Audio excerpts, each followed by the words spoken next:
Okay, it is our last UK vlog. I apologize for it taking forever to get here. It's short enough and few enough photos to where you get to see my face instead of me talking over the pictures. So, we flew, as you saw, on a propeller plane. Ooh, it was like a 25-minute flight. Like, I'm pretty confident we went up and then immediately right back down. And so, we landed, rented a car, we all got in together, us and the band, me and the band, I should say. So Robert, Jerry, Callum, Michael, and I in the car, squished in all the musical instruments. I was sitting like with my stuff on the floor with my feet up. I got the front seat. Sorry, not sorry. Car sickness is a real thing. So we drove through Ireland. We stopped at this like little country park and like took a little walk, or Northern Ireland.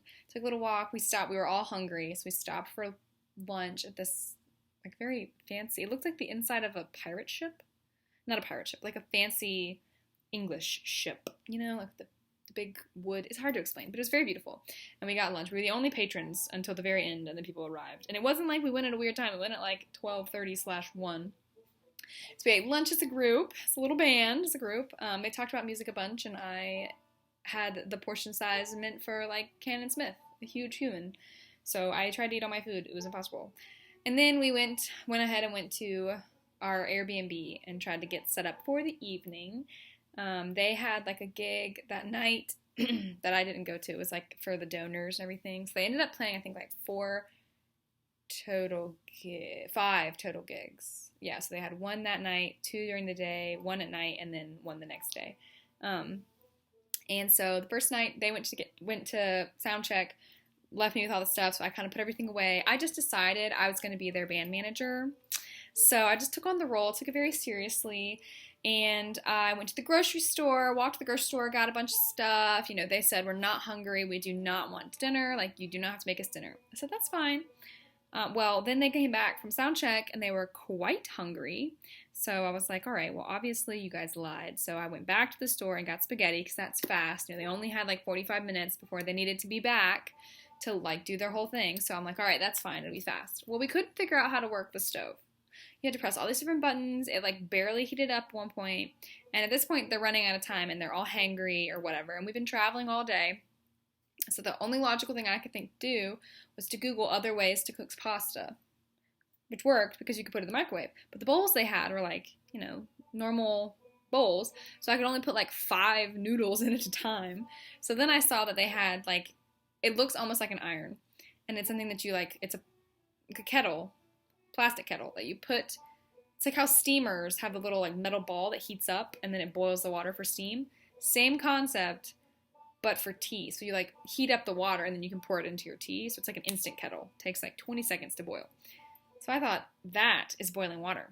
So I just shoved a bunch of noodles in this teapot and then turned it on. And it was gurgling and water's going everywhere and sparks were flying because, it was getting soaking wet when it shouldn't be. But I will say, it did cook the noodles and they were all well fed when they maneuvered to their gig. So, props to me.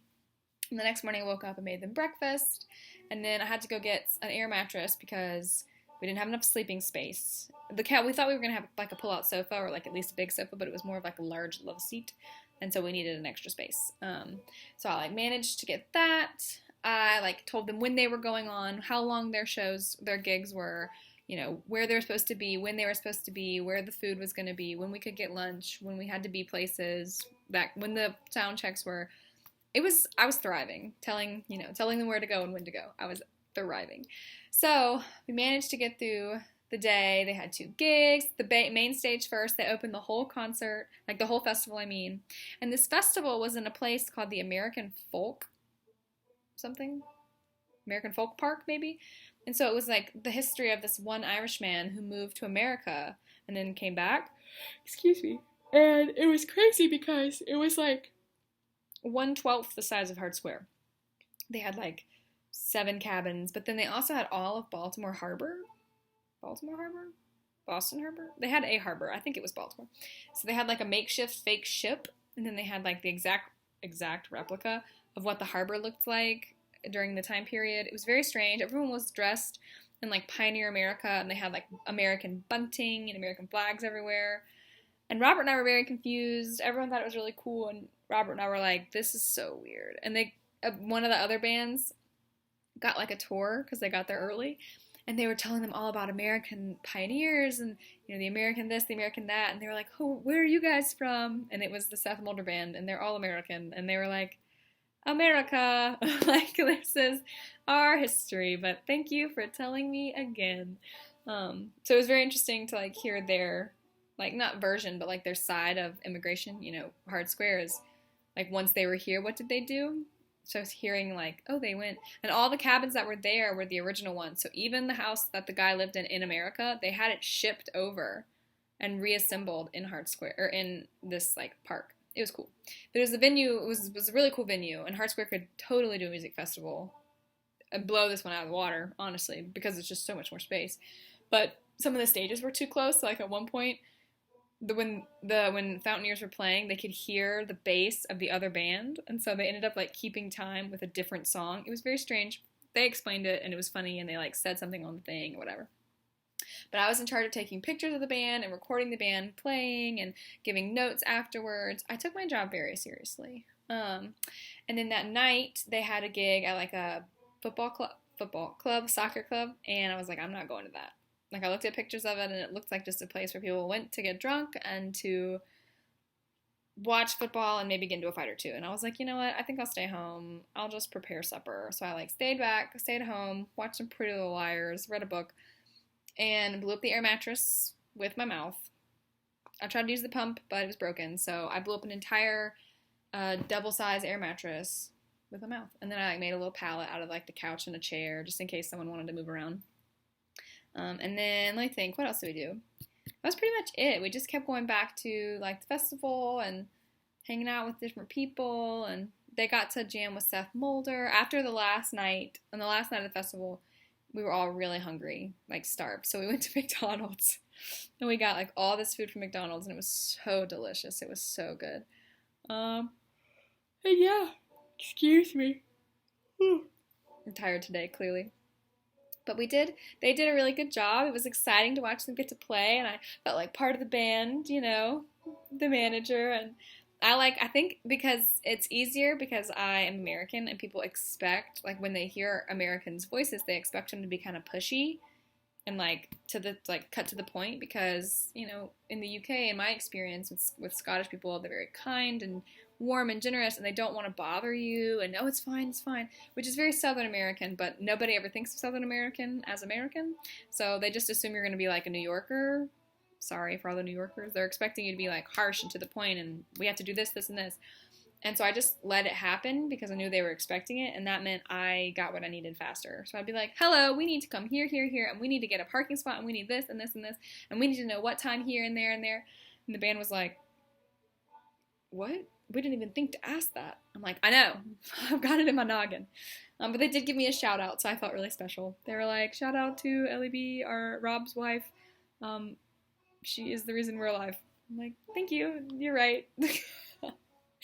But anyway, it was a really good time, and we really enjoyed it.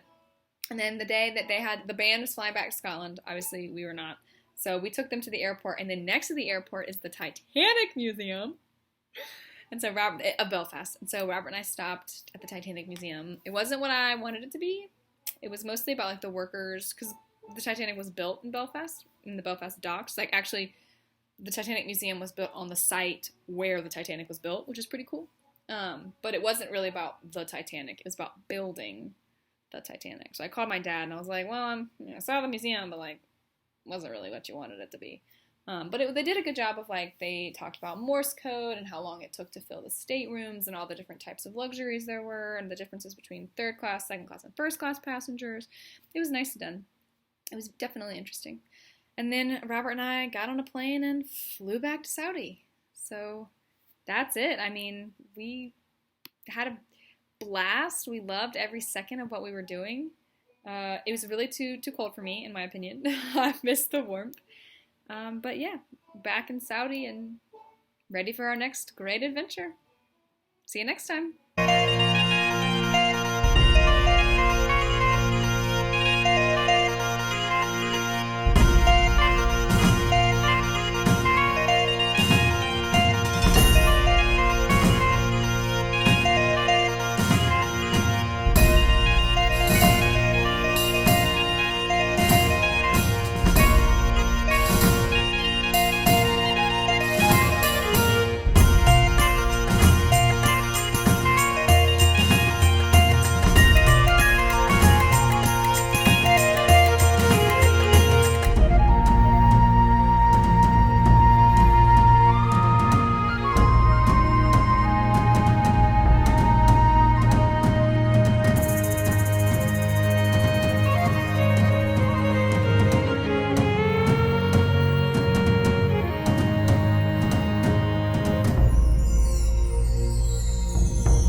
You see the fox?